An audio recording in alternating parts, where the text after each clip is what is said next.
India England ആദ്യ test മത്സരം ഒരു വലിയൊരു ആവേശകരമായൊരു അവസാനത്തിലേക്ക് കടന്നുകൊണ്ടിരിക്കുകയാണ്. ആദ്യ ഇന്നിങ്സിൽ ഇന്ത്യക്ക് ഒരു 6 റൺസിന്റെ ലീഡ്. എല്ലാ നന്ദിയും ബുംറയോടാണ് പറയേണ്ടത്. 5 വിക്കറ്റ് നേടിയ ബുംറയോടാണ് പറയേണ്ടത്. ഒരു 6 റൺസിന്റെ ലീഡ് ഇന്ത്യക്ക് നേടാൻ കഴിഞ്ഞിട്ടുണ്ട്. പക്ഷേ രണ്ടാം ഇന്നിങ്സിൽ ഇന്ത്യയുടെ ബാറ്റിംഗ് വളരെയധികം നിർണായകമാണ്. ഒരു എത്രത്തോളം മികച്ച രീതിയിൽ ഇന്ത്യക്ക് ഒരു വിജയലക്ഷ്യം ഇംഗ്ലണ്ടിന് മുന്നിൽ കൊടുക്കാൻ കഴിയും എന്നതിനെ അപേക്ഷിച്ച് മാത്രമായിരിക്കും ഇന്ത്യയുടെ ഒരു പ്രതീക്ഷകളൊക്കെ നമുക്ക് കാണാൻ പറ്റുക. പക്ഷേ ഇതൊക്കെ പറയുമ്പോഴും ബാറ്റിങ്ങിൽ ഇന്ത്യ ഒരു മെച്ചപ്പെട്ട പ്രകടനം നടത്തുന്ന സമയത്തും ബൗളിങ്ങിൽ കൂടി ഒരു മികച്ച പ്രകടനം നടത്തേണ്ടതുണ്ട്. പ്രത്യേകിച്ച് ബുംറ എന്ന് പറയുന്ന ഒരു ബൗളറുടെ തലയിലേക്ക് എല്ലാ ഉത്തരവാദിത്തങ്ങളും വെച്ചു കൊടുക്കുന്ന ഒരു സാഹചര്യമാണുള്ളത്. ഇപ്പോൾ ഇംഗ്ലണ്ടിന്റെ ആദ്യ ഇന്നിങ്സിൽ 5 വിക്കറ്റുകളും ബുംറയാണ് നേടുന്നത്. മാത്രമല്ല ആ ഒരു 6 റൺസിന്റെ ലീഡ് എന്ന് പറയുമ്പോൾ അവസാനത്തെ 2 വിക്കറ്റ് നേടിയിട്ട് ബുംറ അത് ഇന്ത്യക്ക് ആ ലീഡും നേടിക്കൊടുക്കുന്നുണ്ട്.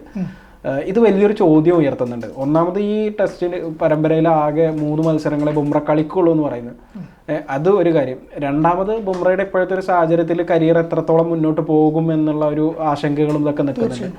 അപ്പോൾ സത്യം പറഞ്ഞാൽ ഈ ബുംറ യുഗം, ഇന്ത്യൻ ബോളിങ്ങിലുള്ള ബുംറ യുഗം ഒരു അവസാന ഘട്ടത്തിലേക്ക് കടക്കുകയാണ് എന്ന് തോന്നുന്ന ഒരു സാഹചര്യമാണുള്ളത്. കാരണം അദ്ദേഹത്തിന്റെ ഫിറ്റ്നസ് സംബന്ധമായ പ്രശ്നങ്ങളൊക്കെ അദ്ദേഹത്തിന് വലിയ രീതിയിൽ വലക്കുന്നുണ്ട്. അതേസമയം അദ്ദേഹം മികച്ച രീതിയിൽ പന്ത് എറിയുന്നുണ്ട്. അപ്പോൾ ഈ ബുംറ ഇല്ലാതെ ഒരു ഇന്ത്യൻ ടീം, ഒരു ഇന്ത്യൻ ബോളിംഗ് ടീം എന്ന് പറയുന്നത് എത്രത്തോളം ഒരു പ്രതിസന്ധി നിറഞ്ഞതായിരിക്കും. അതിപ്പോൾ നമ്മൾ ഈ ടൂർണമെന്റ് തുടങ്ങുമ്പോൾ തന്നെ പറഞ്ഞു 5 മത്സരങ്ങളുടെ പരമ്പരയിൽ 3 മത്സരങ്ങൾ മാത്രമേ ബുംറ പന്തെറിയൂ എന്ന് പറഞ്ഞിട്ടുണ്ട്. അത് ഫിറ്റ്നസിന്റെ പ്രശ്നം തന്നെയാണെന്ന് കോച്ചും നായകനൊക്കെ വ്യക്തമാക്കി കഴിഞ്ഞാണ്. പക്ഷേ ഇത്തരത്തിൽ വരുമ്പോൾ ഇന്നലെ 24 ഓവറാണ് ഫസ്റ്റ് ഇന്നിംഗ്സിൽ എറിഞ്ഞത്. സിറാജ് 27 എറിഞ്ഞിട്ടുണ്ട്, പ്രസിദ്ധ് 23 വളരെ കുറച്ച് അങ്ങനെ എറിഞ്ഞിട്ടുള്ളൂ. പക്ഷേ ഇതിൽ ഈ ബോൾ എറിഞ്ഞതോ അല്ലെങ്കിൽ വിക്കറ്റ് എടുത്തോ മാത്രമല്ല, വിക്കറ്റ് എടുക്കുന്നത് നമുക്കറിയാം. ബുംറയെ പോലെ താരം കളിക്കുമ്പോൾ വിക്കറ്റുകൾ 5 വിക്കറ്റ് എടുത്തത് അതിലൊരു ഇത് പറയുന്നത്. പക്ഷേ എക്കോണമി എത്രയാണ് റൺസ് വഴങ്ങിയത് നമുക്കറിയാം. പക്ഷേ ബുംറയിലേക്ക് വരുന്ന അവിധ പ്രതീക്ഷ. ഇപ്പോൾ സൈഫ് പറഞ്ഞാൽ തന്നെ ആ വിക്കറ്റുകൾ ഈ നമ്മുടെ ബുംറ ഇത്ര എത്തിയില്ലായിരുന്നെങ്കിൽ, ഇങ്ങനെ ഈ രീതിയിൽ ബുംറ ഇല്ലെങ്കിൽ ലീഡ് നേടുന്നതിനെ കുറിച്ച് പോയിട്ട് ചിന്തിക്കേണ്ട ആവശ്യം വരുന്നില്ല. ഇപ്പം അടുത്ത ഇന്നിംഗ്സിലേക്ക് പോകുമ്പോൾ, രണ്ടാം ഇന്നിംഗ്സിലേക്ക് പോകുമ്പോൾ ഈ ഇന്ത്യൻ ബാറ്റ്സ്മാൻമാർ എത്ര റൺ സ്കോർ ചെയ്യുന്നില്ല. ലീഡ്സിലെ പിച്ച് നമുക്കറിയാം. 4ാമത്തെ 3ാമത്തെ ഇന്നിംഗ്സ് വരുമ്പോഴേക്ക് ബാറ്റർമാർക്ക് ആനുകൂല്യം കുറഞ്ഞ് ബോളർമാർക്ക് ആനുകൂല്യം വരുന്നൊരു പിച്ചാണ്. അപ്പോഴേക്ക് ബുംറയുടെ പൂർണ്ണമായ ഒരു ഫിറ്റ്നസ് ഇല്ലെങ്കിൽ ഇന്ത്യക്ക് ഇവിടെ ഒന്നും ചെയ്യാൻ പറ്റുമെന്ന് തോന്നുന്നില്ല. ഈ ഒരു മത്സരം ഇവിടെ കഴിഞ്ഞിട്ട് അടുത്ത മത്സരത്തിലേക്ക് ചിലപ്പം ബ്രേക്ക് എടുക്കുന്നത് ബുംറ. അങ്ങനെ വരുമ്പോൾ ഇന്ത്യയുടെ ബോളിംഗ് എന്താവും? ഈ ഷർദുൽ താക്കൂറാണ് വീണ്ടും ഈ പറഞ്ഞ പോലെ കൂടുതൽ ബോൾ ചെയ്യേണ്ടത്.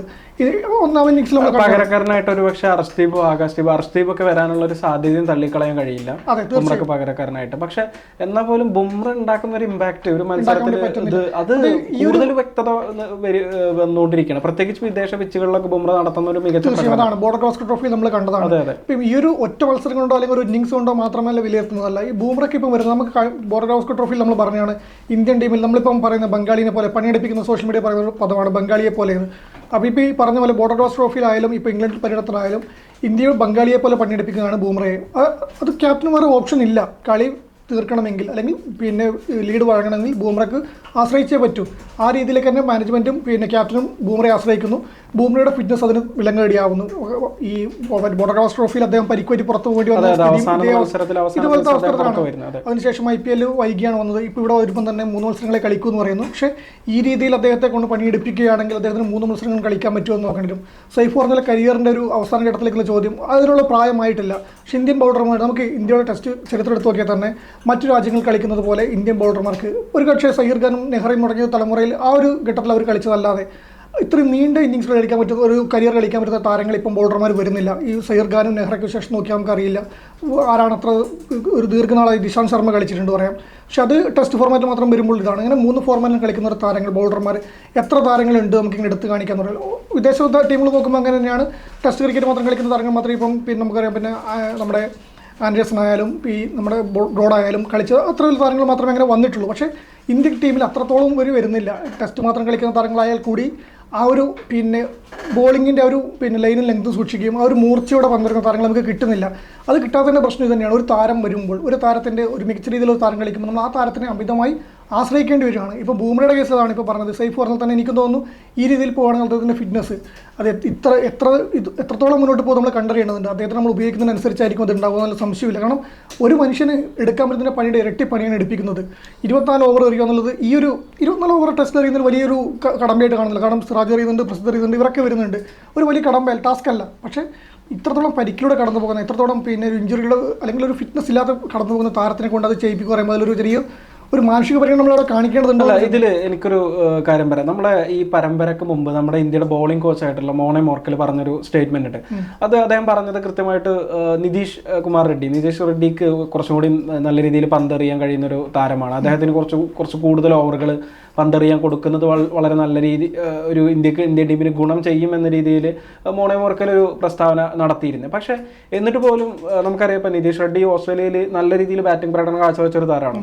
പക്ഷേ ഇപ്പം നമ്മൾ ഇംഗ്ലണ്ടിലേക്ക് വരുന്ന സമയത്ത് ഫസ്റ്റ് ഇന്നിങ്സിൽ ഒരു സ്ഥാനം പ്രതീക്ഷിച്ചത്, ഇപ്പം വ്യക്തിപരമായിട്ട് പറയുകയാണെങ്കിൽ ഞാൻ പ്രതീക്ഷിച്ചത് ഷർദുൽ താക്കൂർ കളിക്കുന്നല്ല, ഷർദുൽ താക്കൂറിന് പകരം നിതീഷ് റെഡ്ഡി കളിക്കുന്നുള്ള രീതിയിലാണ് നമ്മൾ പ്രതീക്ഷിച്ചത്. അപ്പോൾ ബാറ്റിങ്ങിലും കുറച്ചും കൂടി ഷർദുൽ താക്കൂർ ബാറ്റിങ്ങിൽ പരാജയമാവുകയും മാറുകയും ചെയ്തിട്ടുണ്ട്. അതായത് ആദ്യ ഇന്നിങ്സിൽ ഒരു ഇന്ത്യയെ സംബന്ധിച്ച് 3 താരങ്ങൾ സെഞ്ചുറി അടിച്ച ഒരു മത്സരത്തിൽ 471 റൺസ് സ്കോർ ചെയ്താൽ കഴിഞ്ഞിട്ടുള്ളൂ എന്ന് പറയുന്നത് വലിയൊരു പരാജയമാണ്. കാരണം ബാക്കിയുള്ള താരങ്ങളെല്ലാവരും കൂടി എത്ര റൺസ് എടുത്തു എന്നുള്ളത് ഒരു ചോദ്യം. അതെ അതെ, ഇപ്പൊ KL രാഹുൽ മാത്രമാണ് 42 റൺസ് ആദ്യ ഇന്നിങ്സിൽ എടുത്തിട്ടുള്ളത്. അപ്പൊ ഇങ്ങനെ നോക്കുന്ന സമയത്ത് അത് മാത്രമല്ല, താക്കൂർ 6 ഓവർ എറിഞ്ഞ് 38 റൺസ് വഴങ്ങുകയും ചെയ്യുന്നുണ്ട്. അത് അവരുടെ ഇപ്പൊ ഏറ്റവും നമ്മൾ സിമ്പിൾ ആയിട്ട് പറയുകയാണെങ്കിൽ ഇംഗ്ലണ്ടിന്റെ ഒരു ബേസ്ബോൾ അവർ അറ്റാക്ക് ചെയ്യുന്ന ഒരു ടെസ്റ്റ് ഇതിനോട് നിൽക്കുന്ന സമയത്ത് താക്കൂർ എങ്ങനെ ബോൾ ചെയ്തിട്ടും കാര്യമില്ല, ഇതാക്കാന്നുള്ള ഒരു T20 വേറെ ഓപ്ഷൻ ഇല്ലാതെ പോകുന്നവരാണ്. അവിടുന്നാണ് പിന്നെ ഇയാളെ പിൻവലിക്കേണ്ടി വരുന്നു. അപ്പം പിന്നെ ബൂംറ അല്ലാണ്ട് അധികം ഓപ്ഷൻ വരുന്നില്ല. മറ്റു 2 താരങ്ങൾ നിരന്തരം പന്തെറിയുമ്പോൾ ബൂംറയ്ക്ക് കൊടുക്കേണ്ടി വരുന്നു. ഈ താക്കൂറിന് പകരം നിതീഷ് റെഡ്ഡി ആയിരുന്നെങ്കിൽ അവിടെ ഒരു ആനുകൂല്യം ലഭിച്ചേനെ, ബൂംറയ്ക്ക് കുറച്ചുകൂടി വിശ്രമം ലഭിച്ചേനെ കൊണ്ട് പറയാൻ വേണ്ടി പറ്റും. അതെ, ഇപ്പോൾ ചുരുക്കി പറഞ്ഞു കഴിഞ്ഞാൽ ബുംറയുടെ ഒരു അഭാവം അത് ഇന്ത്യൻ ടീമിനെ വലിയ രീതിയിൽ ഇപ്പം നോക്കുകയാണെങ്കിൽ ബുംറ 5 വിക്കറ്റ് നേട്ടം നേടിയതിൽ ഒരുപാട് റെക്കോർഡുകൾ അദ്ദേഹം തകർത്തിട്ടുണ്ട്. ഏഷ്യയിലെ ഏറ്റവും കൂടുതൽ സേനാ രാജ്യങ്ങളിൽ ദക്ഷിണാഫ്രിക്ക, ന്യൂസിലാൻഡ്, ഓസ്ട്രേലിയ, ഇംഗ്ലണ്ട് ഈ രാജ്യങ്ങളിൽ ഏറ്റവും കൂടുതൽ വിക്കറ്റ് നേടിയിട്ടുള്ള ഏഷ്യൻ ബൗളറായിട്ട് കഴിഞ്ഞ ദിവസം ബുംറ മാറിയിരുന്നു. 147 വിക്കറ്റ് എടുത്തിട്ടുള്ള വസീം അക്രത്തെ മറികടന്നത്. മാത്രമല്ല 150 വിക്കറ്റുകൾ അവിടെ നേടുന്ന ആദ്യ ബോളറായിട്ട് മാറിയിട്ടുണ്ട്. അത് മാത്രമല്ല ഈ 12ാമത്തെ അദ്ദേഹത്തിന്റെ 5 വിക്കറ്റ് നേട്ടമാണ് വരുന്നത്. അങ്ങനെ ഒരുപാട് റെക്കോർഡുകൾ അദ്ദേഹം നേടുന്നുണ്ട്. ഫോമിലോ അദ്ദേഹത്തിന്റെ മുന്നോട്ടുള്ള കാര്യം മറ്റുള്ള നമുക്ക് സംശയമില്ല. ബൂംറ ഇത് നമ്മൾ എടുത്തു പറയേണ്ട, അദ്ദേഹത്തിന് ഇത്രയും പരിക്കും ഫിറ്റ്നസ് പ്രശ്നങ്ങൾ ഉള്ളപ്പോഴാണ് അദ്ദേഹം ഇത്രയും നൽകുന്നത്. അപ്പം ടീമിന് വേണ്ടി അദ്ദേഹം ഇടുന്ന എഫേർട്ട് അതിപ്പം ഈ പിന്നെ നമുക്കറിയാം കോച്ച് അല്ല അടുത്ത ക്യാപ്റ്റൻ ആരാകുന്ന വിവാദം വന്നു, ഗില്ലിനെ പ്രഖ്യാപിച്ചു. അതിനുശേഷം ഈ മത്സരം തുടങ്ങുന്നത് തൊട്ട് മുമ്പ് അദ്ദേഹം ദിനേശ് കാർത്തികോട് സംസാരിക്കുമ്പോൾ പറയുന്നുണ്ട് അതിൽ യാതൊരു വിവാദങ്ങൾക്കൊന്നും ടീമിൽ തന്റെ സ്ഥാനം എന്താണെന്നും തന്റെ ആരോഗ്യം തന്റെ ഫിറ്റ്നസ് എന്താണെന്നും മനസ്സിലാക്കിയാണ് ബൂംറ ക്യാപ്റ്റൻസിയോടൊപ്പം ഇന്ത്യ മാനേജ്മെന്റിനോട് പ്രതികരിച്ചത്. അദ്ദേഹം വളരെ പോസിറ്റീവായിട്ടാണ് ഒരു കളിക്ക് ഇറങ്ങി. നമ്മൾ ബോർഡർ ഗാവസ്കർ ട്രോഫി സമയത്ത് നമ്മൾ പറഞ്ഞിരുന്നു, പിന്നെ രോഹിത് നയിച്ചപ്പം ആ മത്സരങ്ങളും ബൂംറ നയിച്ച മത്സരം തമ്മിലുള്ള വ്യത്യാസം, ആ ജയിക്കാനുള്ള ഒരു ഇന്റൻഷൻ ടീമിനുണ്ടായത് ബൂംറ നയിച്ച മത്സരത്തിലാണ്. അതുപോലെ ആ കളിയുടെ സമയത്ത് നമുക്കറിയാം ഫീൽഡിങ് സെറ്റ് ചെയ്തതും പിന്നെ കാര്യങ്ങളൊക്കെ ഒരു ചത്ത അവസ്ഥയിലായിരുന്നു ഇന്ത്യൻ ടീം മൊത്തത്തിൽ. അതിൽ ബൂംറയുടെ ഒരു പിന്നെ ഒരു അറ്റാക്കിംഗ് അല്ലാതെ മറ്റൊന്നും നമുക്ക് കാണാനില്ല. ഇപ്പം ഈ അവസ്ഥയിൽ നമ്മൾ പറയുമ്പോൾ ബൗളറിൻ്റെ അവസ്ഥ പറയുമ്പോൾ നമ്മൾ മറ്റോട് പറയുന്നുണ്ട് ഇന്ത്യൻ ടീമിൻ്റെ ഫീൽഡിങ് നമ്മൾ പാകിസ്ഥാനൊക്കെ കളിയാക്കി പറഞ്ഞ് ഇപ്പം അതിനേക്കാൾ ദുരന്തമായ അവസ്ഥയിലേക്കാണ് നമ്മുടെ ഫീൽഡിംഗ് പോകുന്നത്. അതുകൊണ്ട് ഇവിടെ പറയേണ്ടതുണ്ട്, ഒരു താരം ഇങ്ങനെ ഒറ്റയ്ക്ക് നിന്നിട്ട് പിന്നെ ഒരാൾ ഇന്ന് പണിയെടുക്കുക ബാക്കിയുള്ളവർ വിട്ട് കളയുക, ഇതിൽ എവിടത്തേക്കാണ് ഇത് പോകുന്നതിൽ പ്രശ്നമുണ്ട്. അപ്പം ആ ടീമിന് ഗില്ലിൻ്റെ സംഘത്തിനും പിന്നെ ഈ പറയുന്ന താക്കൂർ ബൗളിങ്ങിൽ പരാജയമായിരുന്നു, ഒരു ബോളർ പരാജയമായിരുന്നു, ബാക്കി 3 ബോളറേ ഉള്ളൂ പറയുമ്പോൾ ബാക്കിയുള്ള ഫീൽഡർമാരുടെ അവസ്ഥയും കൂടെ നമ്മൾ നോക്കണം. ആ ടീമിന് ഈ ബോളർക്ക് സപ്പോർട്ട് കൊടുക്കാൻ വേണ്ടി അവർക്ക് പറ്റുന്നുണ്ടോ ഇല്ലയോ എന്നുള്ള. ബുംറയുടെ 5 ബോളിംഗിൽ അത്രയും ക്യാച്ചുകളും ഒക്കെ ഫീൽഡർമാർ ഒരുപാട് ക്യാച്ചുകളൊക്കെ നഷ്ടപ്പെടുത്തിയിട്ടുണ്ടായിരുന്നല്ലോ, പരാജയമായിരുന്നു. അല്ലെ, ഇതിൽ കണക്ക് വെച്ച് നോക്കുകയാണെങ്കിൽ 83 റണ്ണ് വഴങ്ങിയിട്ട് ബുംറ 5 വിക്കറ്റ് എടുക്കുന്നു. ബാക്കിയുള്ള ബോളർമാരെല്ലാരും കൂടിയിട്ട് ബാക്കിയുള്ള 5 വിക്കറ്റ് എടുക്കാൻ വേണ്ടിയിട്ട് 350 റണ്ണാണ് വിട്ടുകൊടുക്കുന്നത്. അതെ, വിട്ടുകൊടുക്കുന്നത് 353 റണ്ണ് വിട്ടുകൊടുക്കുന്നുണ്ട് എന്നുള്ളതാണ് എല്ലാ ബോളർമാരും കൂടിയിട്ട്. അങ്ങനെ ചുരുക്കി പറഞ്ഞാൽ ഇന്ത്യനെ സംബന്ധിച്ച് ഈ ഒരു അത്ര ഒരു വിക്കറ്റ് എടുത്തില്ലെങ്കിലും 23 ഓവറിൽ 68 റണ്ണേ വഴങ്ങിയില്ലോ, അത് എടുത്തു പറയേണ്ടതാണ്. ജഡേജയുടെ പാർട്ട് നന്നായിട്ട് ചെയ്തിട്ടുണ്ട്. അല്ല, ജഡേജനെ കുറച്ചും കൂടി ശ്രദ്ധയോട് കൂടി അവർ കളിച്ചു എന്നുള്ളതാണ്. അത് മാത്രമല്ല എനിക്ക് തോന്നുന്നു ജഡേജയുടെ പന്തിൽ ഒരു ക്യാച്ച് നഷ്ടപ്പെടുന്നുണ്ട്, ഋഷഭ് പന്ത് ഒരു ക്യാച്ച് നഷ്ടപ്പെടുത്തിയിട്ടുണ്ട്. വിക്കറ്റ് എടുക്കാൻ പറ്റില്ല, അദ്ദേഹം നന്നായിട്ട് കളിച്ചിട്ടുണ്ട്. ഇപ്പം നമ്മൾ പറഞ്ഞ പിന്നെ ഒരു സീനിയർ താരം ജഡേജ തന്നെയാണ് ടീമിലുള്ളത്. അദ്ദേഹത്തിന്റെ പാട്ട് അദ്ദേഹം നന്നായിട്ട് ചെയ്തിട്ടുണ്ട്, അതിനെ വെച്ച് പറയുന്നുണ്ട് ബോളർമാരെ പറയുമ്പോൾ. അല്ല, പ്രത്യേകിച്ച് പേസ് ബോളിങ്ങിന് അനുകൂലമാകുന്ന ഒരു പിച്ചിൽ നമുക്കറിയാം ഇപ്പോൾ ഇംഗ്ലണ്ടിന്റെ സ്പിന്നറായിട്ടുള്ള ബഷീർ അദ്ദേഹമൊക്കെ ഒരു അത്യാവശ്യം നല്ല രീതിയിൽ അദ്ദേഹം പന്തെറിഞ്ഞിട്ടുണ്ടെങ്കിൽ പോലും എനിക്ക് തോന്നുന്നത് ഋഷഭ് പന്തൊക്കെ ഏറ്റവും കൂടുതൽ അറ്റാക്ക് ചെയ്ത് കളിച്ചിട്ടുള്ള ഒരു താരമാണ്. സ്പിന്നിന് അത്ര അനുകൂലമായിട്ടുള്ള ഒരു ഗ്രൗണ്ട് അല്ല അത്, പേസ് ബോളിങ്ങിനെ തുണക്കുന്ന പിച്ചാണ്. അതുകൊണ്ട് തന്നെയാണ് ഒരു സ്പിന്നർ മാത്രമാണ് ടീമിലുള്ളത്. പേസ് ബോളർമാരുടെ കാര്യം എടുത്ത് പറയുമ്പോൾ 4 പേസ് ബോളർമാരുള്ള 4 പേരും കൃത്യമായിട്ട് ഓവറുകൾ എറിയുന്നില്ല എന്നുള്ളതാണ്. എനിക്ക് ഈ ഷർദുൽ താക്കൂർ എറിഞ്ഞ ഓവറുകളുടെ എണ്ണം കാണുമ്പോഴാണ് അത് വരുന്നത്. മോർക്കല് ഓസ്ട്രേലിയൻ പര്യടനത്തിൽ മോർക്കൽ പറഞ്ഞത് ബുംറയ്ക്ക് ഓവറായിട്ട് ഇത് കൊടുക്കേണ്ടി വരുന്നുണ്ട് എന്നുള്ളതാണ്. അത് അദ്ദേഹം പറയുന്നു നിതീഷ് കുമാർ അന്ന് കുറഞ്ഞ ഓവറുകളെ പന്തെറിഞ്ഞിട്ടുള്ളൂ. ആ ഒരു ഇതിൽ നിന്ന് മാറിയിട്ട് അദ്ദേഹത്തോട് കൂടുതൽ ഓവർ പന്തെറിയാൻ അദ്ദേഹത്തോട് പറയുമെന്നാണ് മോണി മോർക്കൽ പറയുന്നത്. പക്ഷെ എന്നിട്ട് ആദ്യ ടെസ്റ്റിൽ ഇവിടെ വരുന്ന സമയത്ത് ഫസ്റ്റ് ഇന്നിങ്സിൽ സംഭവിക്കുന്നത് ഏതാണ്ട് നിതീഷ് കുമാറിന് പകരം എന്നുള്ള രീതിയിൽ കളിക്കുന്ന ഷാർദുൽ താക്കൂർ വന്നിട്ട് ആകെ 6 ഓവർ ഇത്രയും ഓവർ കൂടുതൽ എറിയാൻ വേണ്ടി കാര്യമില്ല. പിന്നെ ഗില്ലിന് കൊടുക്കാൻ വേണ്ടി പറ്റില്ല. ഒരു താരമിങ്ങനെ തല്ല് വാങ്ങുമ്പോൾ അദ്ദേഹത്തിന് ബോൾ എടുക്കാൻ ക്യാപ്റ്റന് പറ്റില്ലല്ലോ. അതുകൊണ്ട് നമ്മൾ പറയുന്നുണ്ട് അത് ആ ടീം സെലക്ഷനിൽ വന്ന അല്ലെങ്കിൽ താരത്തെ ഉൾപ്പെടുത്തിയിട്ട് വന്ന ഒരു പിഴവായിട്ട് വേണം കാണാൻ.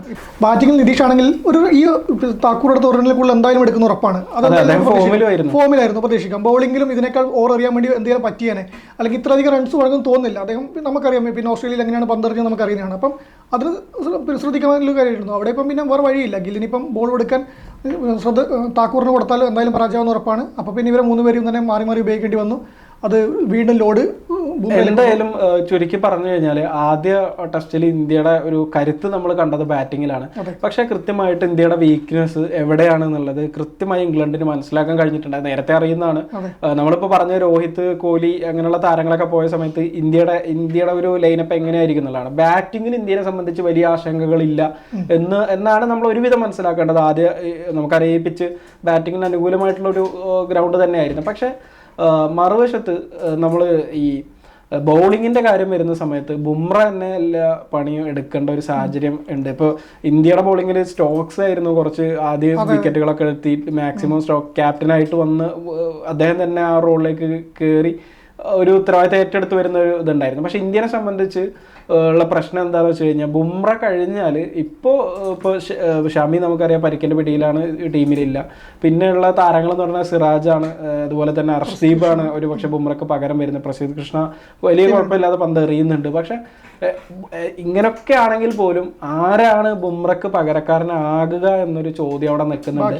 അത് ഒരുപക്ഷെ ബുംറ ഇന്ത്യൻ പേസ് ബോളിങ്ങിന്റെ ഒരു ടീം ഇതിനകത്ത് ഒഴിവാക്കി വിടുന്നൊരു സ്ഥാനം അത് ആരിനി ഏറ്റെടുക്കും എന്നുള്ളൊരു വലിയ ചോദ്യം.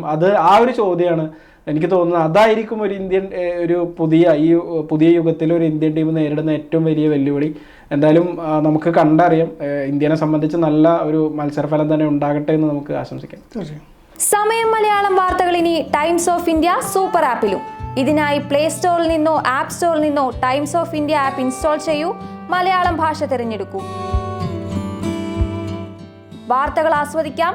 എല്ലാം ഇനി സമയത്തിൽ.